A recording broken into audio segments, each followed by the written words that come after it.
Hey guys, today I'm reading I Walked, I Ran, I Jumped, I Flew by Reaching for the Stardust. This is chapter 2, called The Rooftops of Master Fused. Because Izuku is still in the beginning of his second year of middle school when he fakes his death, Eraserhead, Aizawa Shota, as he introduces himself, takes it upon himself to homeschool him. To say Izuku is amused to find that Eraserhead is a high school teacher in his everyday life is an understatement.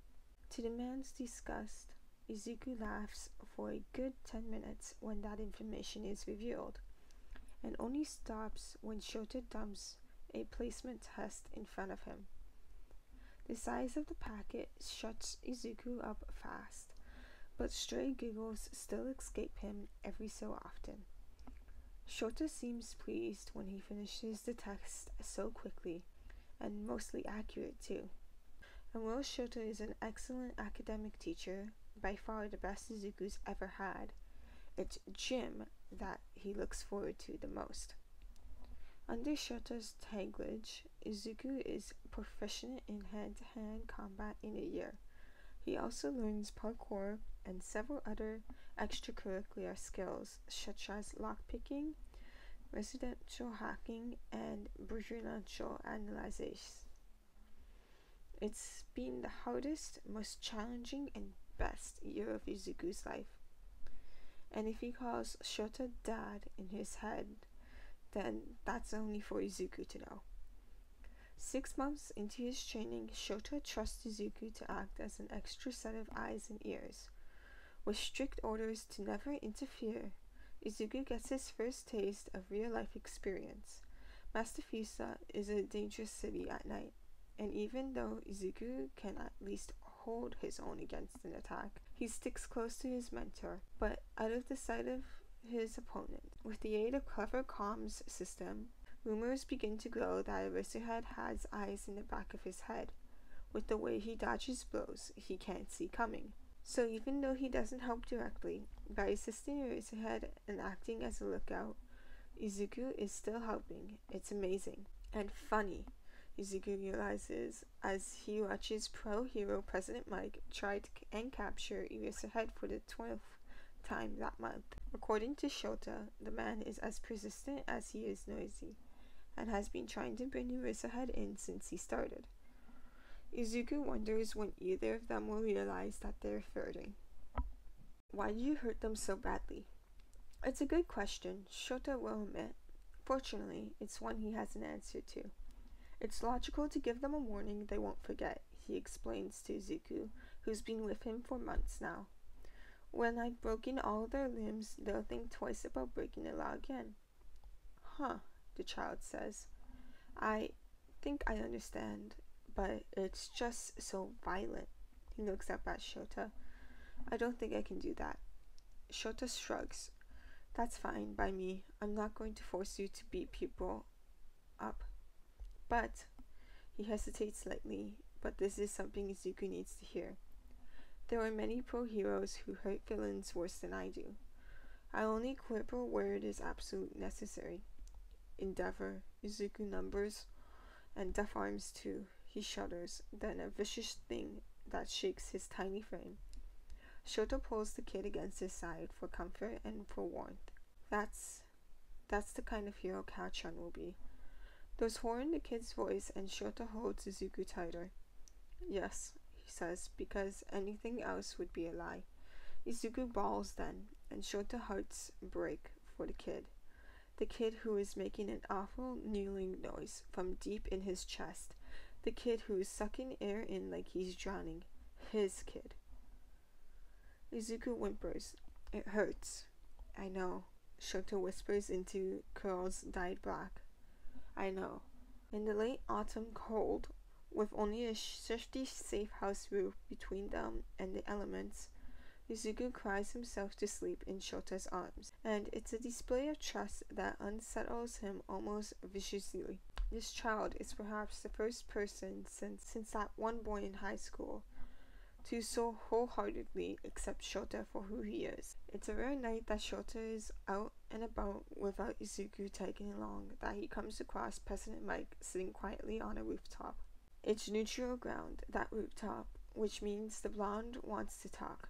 So Shota slips onto the same roof and sits beside his enemy friend and waits.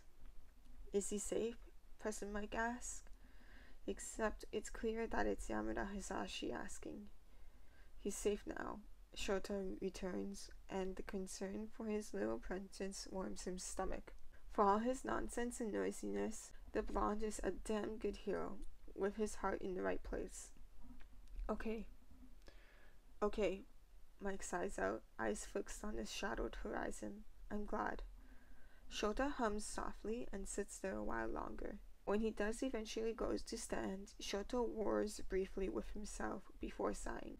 He makes sure his back is to the other man when he says, You know, UA has discriminatory emission policies, right?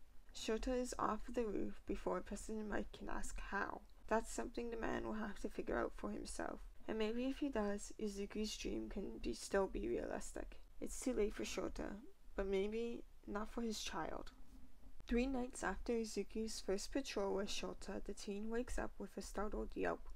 It's not unexpected and is particularly why Shota is still marking papers at the table in their little studio apartment and not sleeping despite the early hour. While the night nurse would have woken Shota regardless, he's well aware of the dreams that can leave one still and quiet that creep in from the shadows. Izuku has a bad habit of trying to hide those dreams. Without a moment's hesitation, Shota moves to sit beside Izuku's futon and starts gently running his fingers through sweat-soaked curls. He's only had Izuku for 6 months, but this child is his life. Izuku whimpers, a tiny, awful thing that stabs at Shota's heart. I'm sorry, he whispers. I'm sorry. It's alright, Shota returns quietly, fingers never stilling. I don't mind. See, the thing about having an insanely observant son is that he's insanely observant. It means that Izuku is fully aware that Shota has stayed up for him. And somewhere in the teen's young mind, some neutral pathway has gone astray and convinced the kid he doesn't deserve this kindness, this care, this love. I don't mind, Shota repeats. It would be illogical to not offer physical comfort when it helps you so much. That it also helps him to have his child in his arms goes unsaid. It's still too early, too soon in their relationship for Izuku to believe him. One day, Shota hopes Izuku will be able to believe it though. But for now, he sits at his son's side and pets his hair, and soothes him back to sleep, one step at a time. He reassures himself, and Izuku will be fine. It's been a year, a month, and a day since Midoriya Izuku died. It's been a year and a month since Aizawa Izuku slipped quietly into existence. A long-lost child with a deadbeat mother who never filed a birth certificate. The ladies at the registration office coo over Izuku's particularly round cheeks, his dark curls so like his father's, and poke teasingly at his freckles. The paperwork is filled within the day, and Izuku is legally Shota's. The year-long paper trail, only partly forged, of Aizawa Izuku certainly helps with that. To no one's surprise, Izuku and Shota end up at the same ramen place for dinner that they'd had that first meal together at. The old lady is unchanged and uncaring, but the food is made with love and just enough spice to burn. UA has changed its entrance exam policies, Shota comments quietly, and Izuku sighs into his ramen.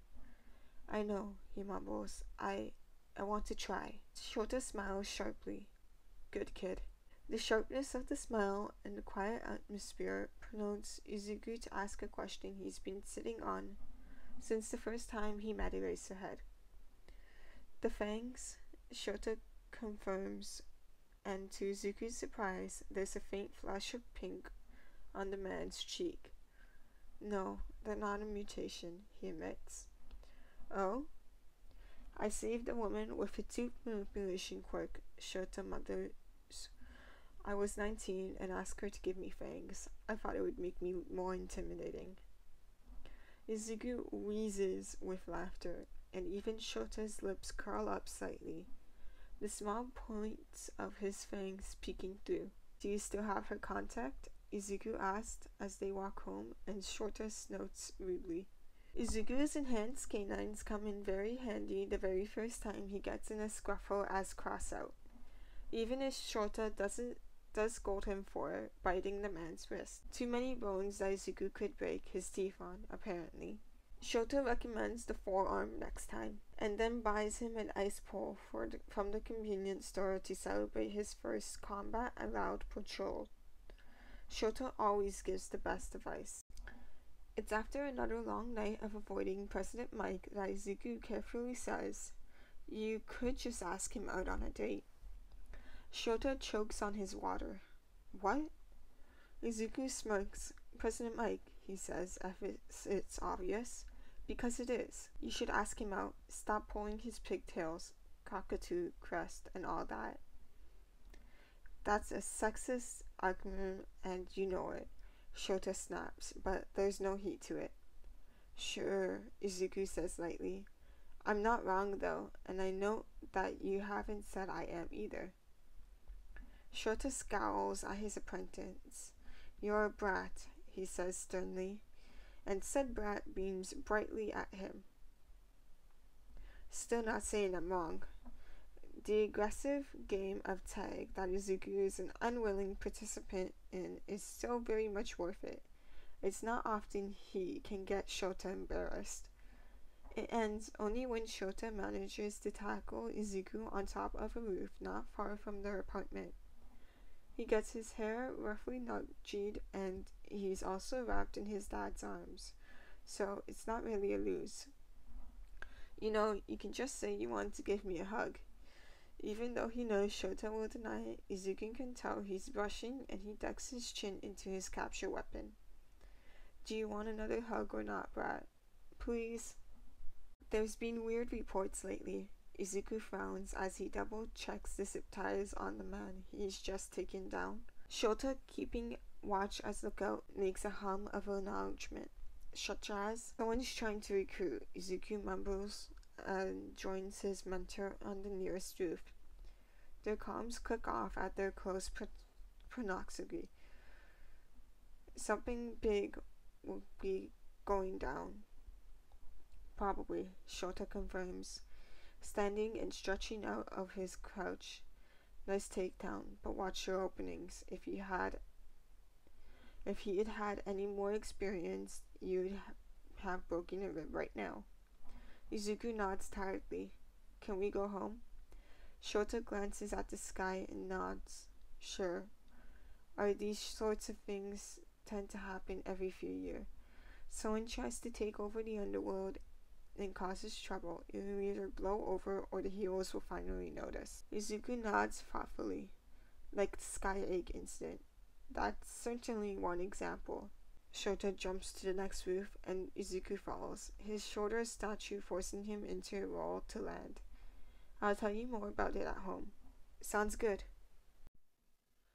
Oh, Shota does not get along with Stain.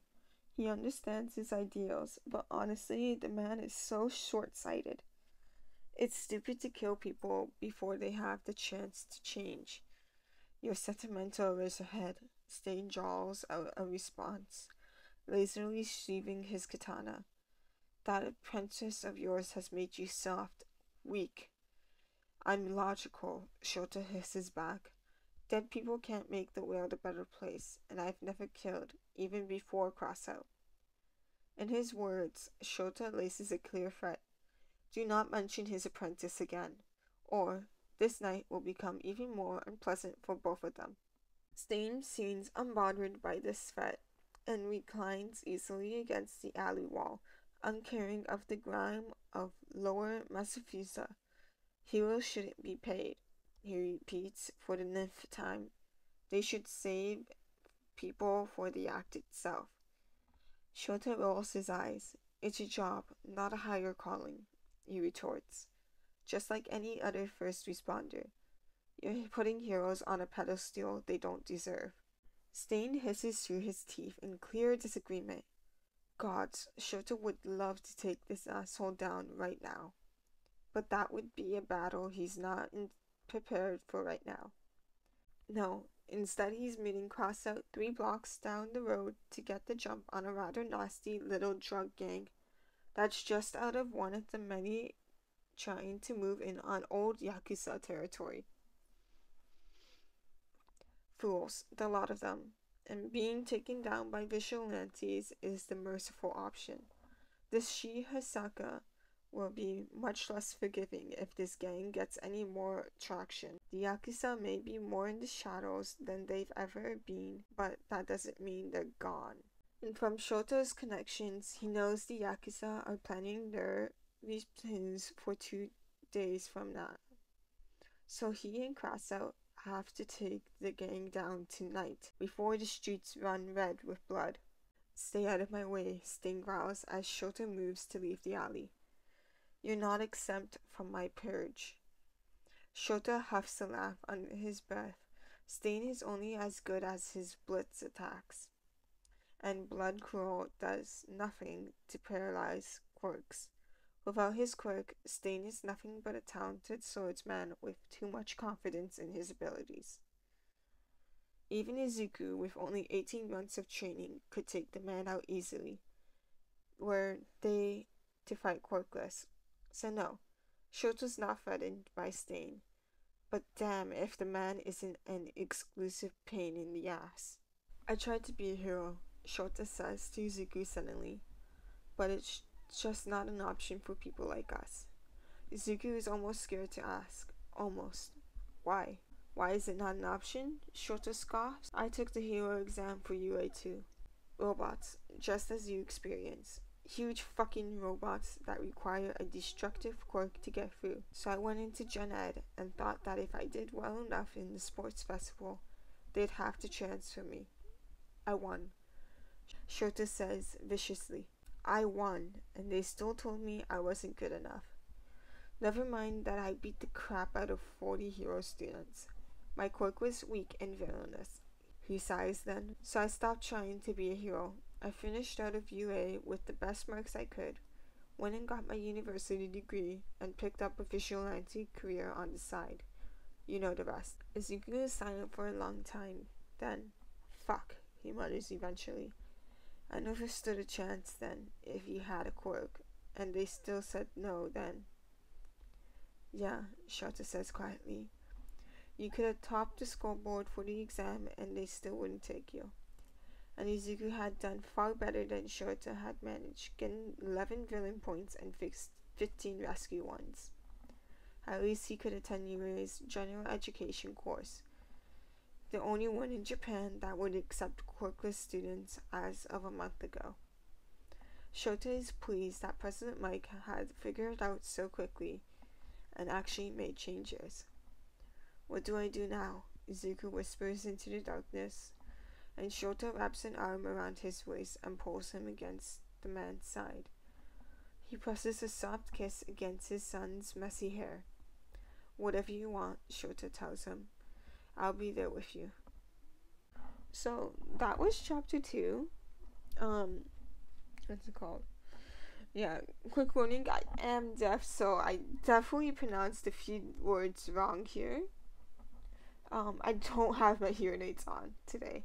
Yeah, so a little bit rougher today around the edges, but I hope you enjoyed. I'm hoping to get another video out tonight, and I'll see you guys later. Bye.